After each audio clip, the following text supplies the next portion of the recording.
여러분 안녕히 주무셨습니까? 참 좋은 아침입니다. 우리 말씀으로 드린 오늘의 번제 12월 26일 목요일 함께합니다. 갈라디아서 2장 1절부터 10절까지 말씀으로 같이 하겠습니다. 우리는 5절까지만 같이 읽어봅니다. 시작.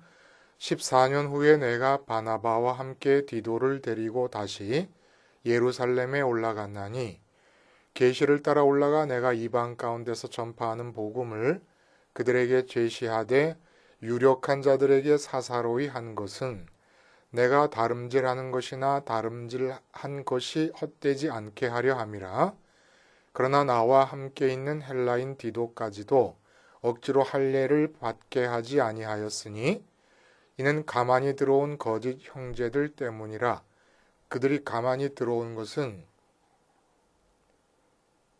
그리스도 예수 안에서 우리가 가진 자유를 엿보고 우리를 종으로 삼고자 함이로되 그들에게 우리가 한시도 복종하지 아니하였으니 이는 복음의 진리가 항상 너희 가운데 있게 하려 함이라.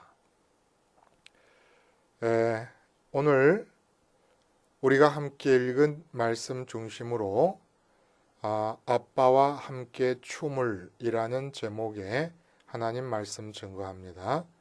아빠와 함께 춤을.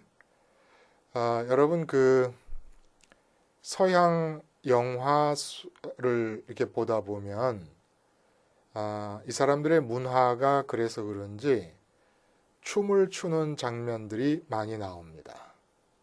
춤을 추는 장면들이 많이 나오는데 이 춤추는 장면 속에서 아주 이 마음이 뭐라 그럴까? 흐뭇하다 그럴까요? 아니면은 재미있다 그럴까요?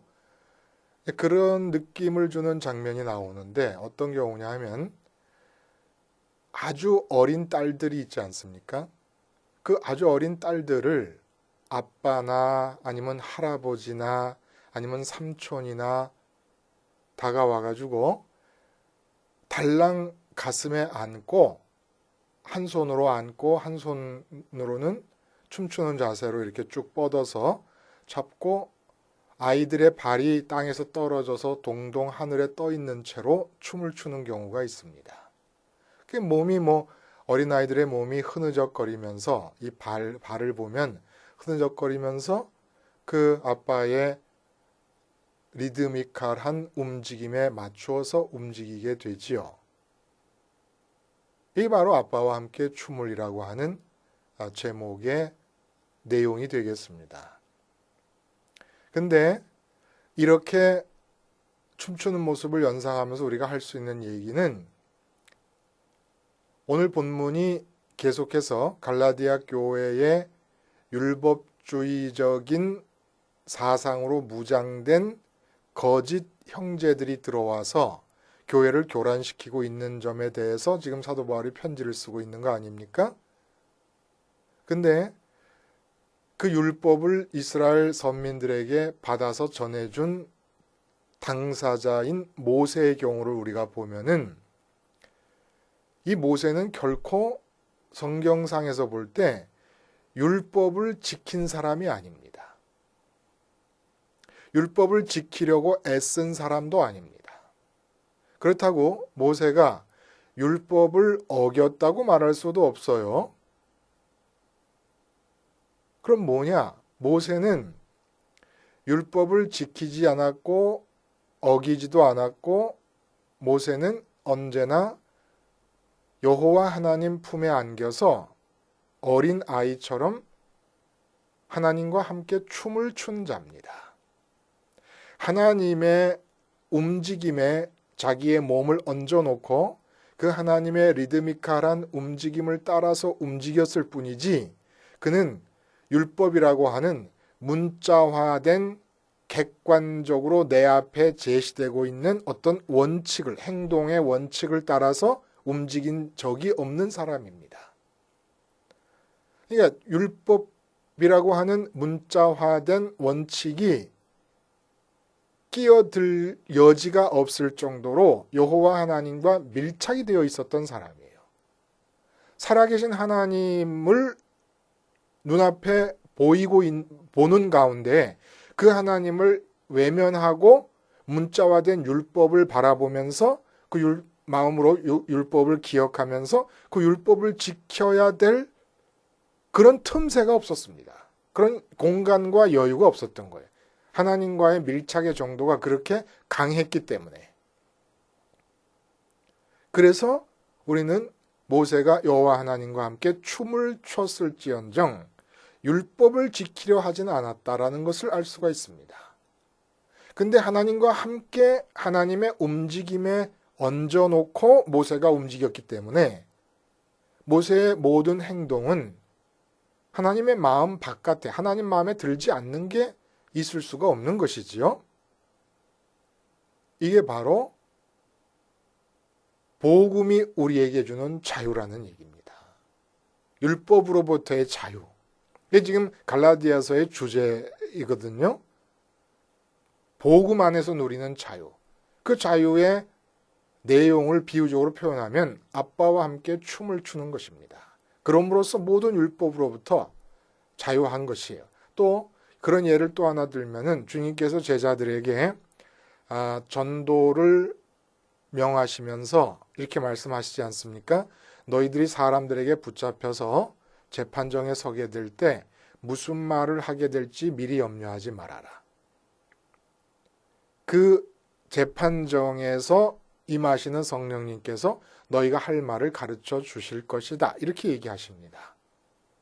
그러니까 성령님께서 오셔서 나와 함께 춤을 추실 때는 성령님과 내가 끼어안고 있는 그 사이로 법정에 서면은 어떤 식으로 얘기해야 된다라고 하는 원칙, 이런 경우에는 이렇게 답해야 된다라고 하는 어떤 대화의 기술, 이런 게 아무것도 필요가 없다는 얘기입니다. 그러니까 우리가 복음을 받아들인다는 것은 죄사함과 의롭다 여김을 받으면서 하나님 품에 안기는 거거든요. 그걸 우리가 연합이라고 표현했습니다. 연합. 그렇게 복음 안에서는 하나님과의 연합이 이루어지기 때문에 그 연합이 이루어진 틈바구니 안으로는 그 어떠한 행동을 위한 원칙과 규정과 율법과 규례나 강령도 끼어들 틈이 없다는 얘기예요. 그러니까 내가 무엇을 해야 되는데라는 부담을 가질 필요가 없다는 겁니다. 그래서 뭐뭐 해야 한다라고 하는 행동에 대한 모든 부담으로부터 완전한 자유가 주어지는 게 이게 바로 복음의 진리 안에서 행한다는 오늘 5절 말씀 속에 있는 그 단어의 뜻입니다. 뭐뭐 해야 한다는 모든 행동에 대한 부담과 의무감으로부터의 자유. 그렇다고 행동이 안 나타나는 게 아니지 않습니까? 자, 오늘 본문 내용은 뭐냐 하면은 바울이 자기의 사도권과 자기가 전한 복음의 유일한 참됨과 진리됨을 계속 주장해 나가는 가운데 어떤 얘기를 하느냐 하면은 AD 49년에 있었던 예루살렘 1차 총회가 그 내용이 무엇인가를 상기하는 내용이 나옵니다. 그때 이방인에게 율법과 율법 준수와 할례를 요구하지 말자라고 하는 합의점을 이루어냅니다. 그리고 그 1차 회의 때 베드로가 유대인을 위한 사도인 것처럼 사도 바울이 이방인을 위한 사도라는 것을 인준합니다. 이렇게 다 정식 절차를 통해서 교회의 역사 안에서 이미 합의되고 인정되고 확인된 사실인데 이제 와서 갈라디아 교회 안으로 율법주의적 성향을 가진 거짓 그리스도인들이 들어와 가지고는 율법과 할례를 지키지 않으면 구원이 없다고 얘기를 하게 되니 도대체 그 이유가 뭐겠느냐라는 겁니다. 왜 그 사람들은 그렇게 하느냐? 결국 그 사람들이 율법과 할례를 예수님에 대한 신앙 체계 안에 끌어들임으로써 나타나는 일은 뭐냐면 복음이 우리에게 주는 자유를 말살시키는 것이다 라는 겁니다. 그리고 우리가 복음에 허락하는 진리 안에서 살 수 없도록 만든다는 얘기예요. 이거 복음을 완전히 무효화시켜버리는 겁니다. 결국은. 도대체 이 자유, 어떤 자유를 말하는 것일까? 복음 안에서 우리에게 주어지는 자유에 대한 가장 인상적인 선언 중에 하나가 성 어거스틴 교부께서 해주신 선언 아닙니까? 하나님을 사랑하라. 그리고 내 마음대로 하라. 멋진 말이에요. 정말 어거스틴의 그 신앙의 깊이와 경지를 한마디로 알 수 있는 그런 선언입니다. 하나님을 사랑하라. 그리고 네 마음대로 하라. 이 어거스틴의 말대로 정말 우리 마음대로 해도 됩니까, 여러분? 그래도 돼요. 절대 공감하고 동의할 수 있는 선언입니다. 단 마음대로 하기 전에 그 앞에 단서가 있지 않습니까? 하나님을 사랑하라. 그러니까 마음대로 행동하기 전에 먼저 하나님을 사랑할 수 있으면 그 다음엔 진짜 마음대로 해도 됩니다. 하나님을 사랑한다는 게 여러분 뭡니까? 하나님을 사랑하는 길이 십자가를 받아들이는 거고 믿음의 길이에요. 십자가를 받아들인다는 게 뭐라고 여러분? 이제까지 하나님 말고 내 마음이 다른 것들을 좋아하면서 그것들을 통해서 기뻐하려 하고 만족하려 했던 것이 죄악입니다. 그게 영적으로 간음입니다. 그걸 용서받는 것이에요. 그래서 이제 의롭게 됐다는 것은 이제 네가 나와만 사랑의 관계, 기쁨과 만족의 관계를 가질 준비가 되어 있다라고 하는 하나님의 인정입니다. 그렇게 인정을 받았으면 이제 진짜 하나님만을 사랑해야 되죠.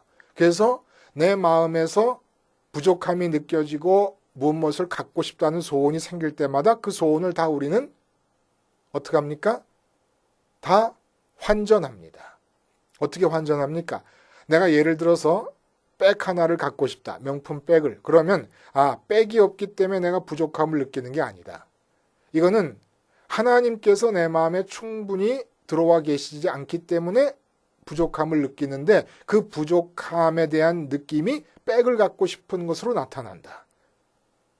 우리 아이가 어떻게 되었으면 좋겠다. 좋은 대학에 들어갔으면 이거는 아이가 대학에 들어가야 만족하게 된다는 뜻이 아니라 하나님이 그만큼 내 마음속에 지금 충분히 들어와 계시지 않기 때문에 그 빈 공간이 부족을 느끼면서 그 부족이 자식이 이렇게 되면 좋겠다라는 소원으로 나타나고 있다. 이렇게 다 환전을 하는 겁니다. 이게 하나님을 사랑하는 것이에요.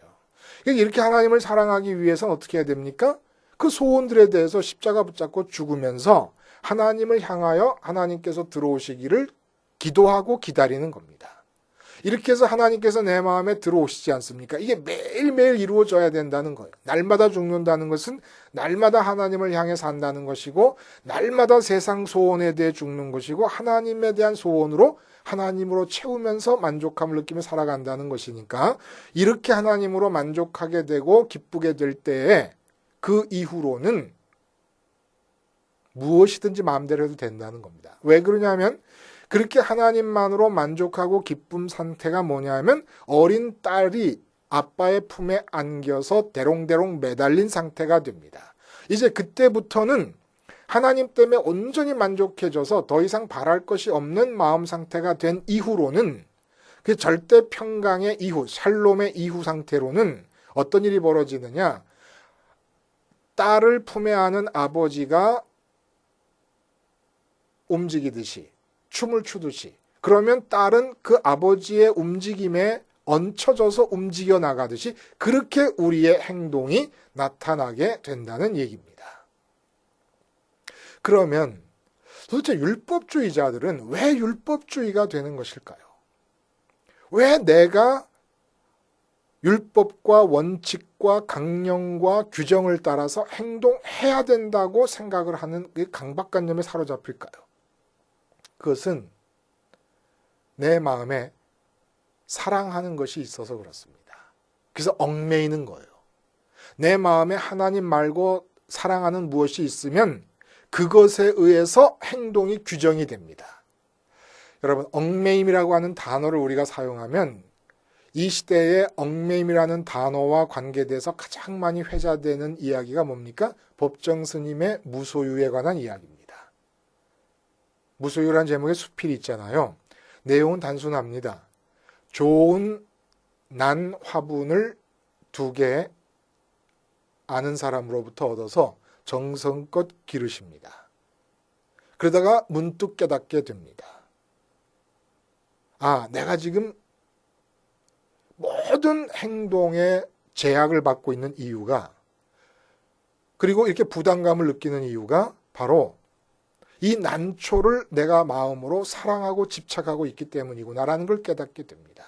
그래서 그 난초 화분을 친구들, 아는 분에게 줘버리십니다. 그리고 거기서 자유를 얻게 됩니다.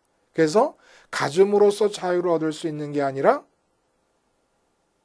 소유를 비움으로써 자유를 얻을 수 있다라고 하는 깨달음을 갖게 되시고 이 수필을 쓰신 것이지요. 우리가 자꾸 어떤 행동에 매이는 것은 난초를 돌봐야 하고 해가 나게 되면은 반 햇빛이 직사광선은 피하되 어쨌든 해가 간접적으로 들어오는 곳에 몇 시간 놔둬야 되고 밤이 되면 또 드려야 되고 물은 얼마 만에 줘야 되고 이런 모든 것들을 따라서 행동을 해 나가야 된다는 부담을 안게 되는 이유가 그 난초를 사랑하기 때문입니다. 자식을 사랑하게 되면 자식을 잘 키우기 위해서는 이러이러한 원칙을 지켜야 된다라는 행동 원칙에 대한 부담을 안게 됩니다. 내 인생을 성공적으로 꽃피우고 싶으면 낙오자가 되지 말아야지. 낙오자가 되지 않으려면 몇 시에 일어나서 영어 공부하고 뭐 해야 된다라고 하는 행동의 부담을 안고 살게 됩니다. 제대로 지키지도 못하면서도 우리는 평생 이렇게 내 마음이 무언가를 사랑하는 것이 생기는 바람에 그거 사랑하는 것을 위한 행동을 하게 됨으로써 평생 율법주의적으로 사는 거예요. 내가 이렇게 행동하면 좋은 결과가 나올 것이다. 이게 율법주의적인 사상의 내용, 핵심적 내용입니다. 내가 이렇게 행동하면 이런 결과가 주어질 것이다. 행동에 대한 강박관념. 이게 바로 율법주의자들이 들어와서 율법과 할례를 강요하고 있는 그 마음 저변에 깔려있는 원동력이라는 거예요. 다른 것을 갖고 있기 때문에, 마음이 사랑하고 있기 때문에 그것에서부터 행동에 대한 강박관념이 나온다. 이게 핵심이라는 거예요. 그래서 자유가 없어져 버리는 겁니다. 근데 복음은 그 어떤 것보다도 마음이 먼저 하나님을 마음 안으로 모셔드리게끔 합니다. 그 십자가 사건이 모든 것에 대해 죽으니까. 그렇게 될 때 어떤 일이 일어납니까? 하나님께서 나를 품에 안아주십니다. 그러니까 내 마음이 방금 태어난 아기가 처음으로 엄마 얼굴을 보듯이 그렇게 하나님을 처음 관계하는 거예요. 그러기 위해서 십자가의 세상에 대해 죽는 거지요. 그렇게 하면은 하나님이 안아주십니다. 하나님이 안아주시고 난 다음에 어떤 일이 일어나느냐? 하나님께서 당신의 계획의 리듬을 따라서 춤을 추십니다. 하나님이 춤을 추실 때 그 안겨져 있기 때문에 우리에게서 행동이 나타난다는 거예요. 예를 들면 이제 어머니가 아침 일찍 일어나서 밥을 해야 됩니다. 그래야 가족들이 먹고 직장에 가고 학교에 가고 그렇습니다. 근데 어떨 때는 정말 밥을 하기 싫잖아요. 근데도 밥은 해야 된다라고 하는 어머니만의 원칙이 있는 거예요. 가족들을 사랑하기 때문에. 근데 이때 이러지 말고 밥을 해야 된다는 생각이 제일 먼저 마음에 떠올리면서 하루를 시작하면 안 된다 이겁니다. 왜냐하면 내가 밥을 하러 나가기 이전에 이미 잠자리에서 하나님이 내 앞에 계십니다. 이게 제일 먼저 하나님을 만나야 되는 거 아닙니까?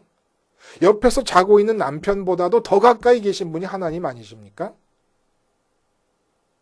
그 하나님을 만나시게 되면은 어떻게 만납니까?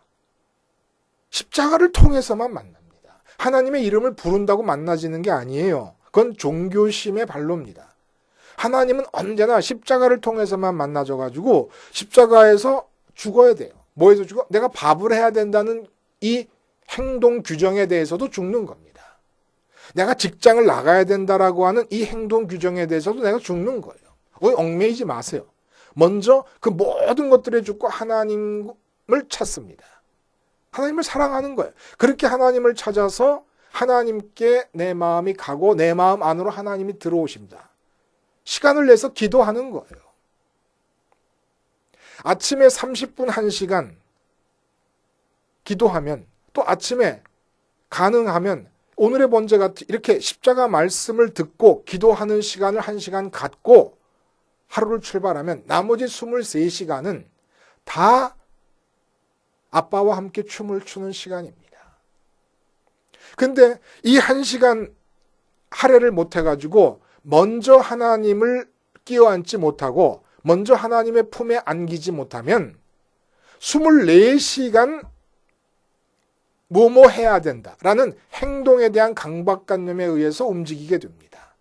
심지어는 잠자는 것조차도 잠을 자야 되는데 잠이 안 와서 잠을 자야 되는데 잠자는 것조차도 잠을 자야 한다는 원칙과 행동 규정이 되어서 나를 압박하고 그 압박감에 짓눌려 살아갑니다. 쉬는 것도 쉬어야만 된다라는 강박관념에 의해서 그 규정을 따라가 쉬는 거예요. 나머지 모든 시간이 얽매이는 것이고 노예가 되는 것이고 종이 되는 것입니다. 근데 아침에 1시간 말씀을 듣고 말씀을 깨달으면서 내 마음속에 들어와 있는 세상 것들을 몰아내고 십자가를 통해서 하나님께 가기를 기도하면서 하나님 품에 안기는 어린 딸이 되면은, 그러면 하루 종일 나머지 23시간은 하나님 아빠가 당신의 계획을 따라 춤을 추시는 그 춤을 따라서 나는 따라 움직이면 되는 겁니다. 놀랍지 않습니까? 이 아빠와 함께 춤을 추는 것이, 이게 바로 복음 안에서 진리 안에서 사는 것이고 복음이 우리에게 주는 자유라는 거예요. 어떤 행동 규정도 우리를 얽매이게 할 필요가 없습니다. 근데 내게서 나타나는 행동이 그러면 과연 하나님께서 춤을 추시면서 나타나는 리듬에 따른 행동이냐 아니냐를 어떻게 압니까? 내 마음이 평강을 유지하고 있는 상태에서 나타나는 행동이냐를 보면 안다는 거예요. 평강, 절대 평강이라는 것은 하나님께 가야만 주어지는 것이니까. 만족과 기쁨, 절대 만족이라는 것은 하나님을 내 마음속에 모셔드릴 때만 가능한 것이니까 아무것도 내가 소원이 없는 상태가 되는가를 보라는 거예요. 이 아무것도 소원이 없는 상태가 되는 게 대단한 수련의 경지에 도달해야 되는 게 아닙니다. 그냥 십자가 붙잡고 기도하면 되는 거예요. 그러니까 은혜고 복음 아닙니까? 누구나 다 아무리 무학한 사람이라도 아무리 열등한 세상적인 조건을 갖고 있는 사람이라도 아무리 낮은 신분이라 상관없다는 거예요. 그냥 십자가 붙잡고 기도해서 마음이 하나님께 가고 나면 하나님께 가는 그 십자가 기도 시간이 계속 24시간 동안 지속될 수는 없는 거 아닙니까? 그 시간을 통해서 마음의 평강을 허락하실 때까지 기도하고 난 뒤에 일어나면, 그리고 마음속에서 계속 주님의 십자가를 기억하는 겁니다. 그러고 있는 동안에 하나님이 춤을 추시는 거예요. 나를 끼어안고. 그러니까 내 스텝은 필요가 없는 거예요. 스텝이라는 게 뭡니까? 발로 땅을 딛고 있을 때 스텝이 필요합니다.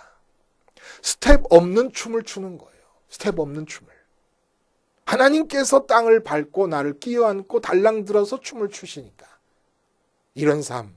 이게 바로 기독교인의 자유의 삶인데, 자꾸 교회에서도 이거 하면, 뭐뭐 하면, 충성하면, 봉사하면, 열심히 출석하면, 헌금 생활하면, 뭐뭐 하면 어떻게 된다라고 하는 율법주의로 묶어버리려고 그런단 말이에요. 그러지 말고 어떻게 하든지 십자가 복음을 전하면서 교인들로 하여금 이 세상에 대해서 죽고, 세상에 어떤 걱정거리가 있든지 죽고 하나님께 가게 만들어서 하나님이 끼어안는 어린 딸이 되게 하면 된다는 겁니다.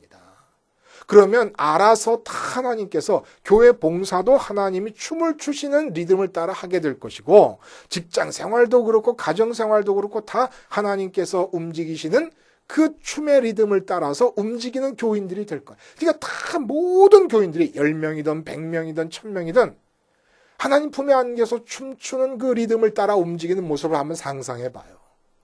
기가 막힌 광경 아닙니까? 기가 막힌 광경 아닙니까? 발들은 다 땅 위에서 떨어져서 대롱대롱 허공에서 움직이면서 하나님께 꼭 끼어 안겨가지고 하나님이 움직이시는 대로 움직여가는 그런 춤판, 그런 무도회장, 이 교회가 돼야 된다 이겁니다. 그리고 이게 바로 기독교인의 삶의 현장이 돼야 된다는 거예요. 삶의 현장은 언제나 아빠와 함께 춤을 추는 현장이어야 하는 것이지요. 기도하시겠습니다. 하나님 아버지, 십자가에서 내 마음에 받아들일 만한 모든 것에 대해 죽음으로써 행동에 대한 강박관념에 얽매이지 않게 하시고 십자가를 통해 내 마음이 하나님께 감으로써 아빠의 품에 안긴 딸처럼 되어서 교회에서든 사회에서든 아빠와 함께 춤을 추는 인생을 살게 해 주시옵소서. 예수님의 이름으로 기도하옵나이다. 아멘.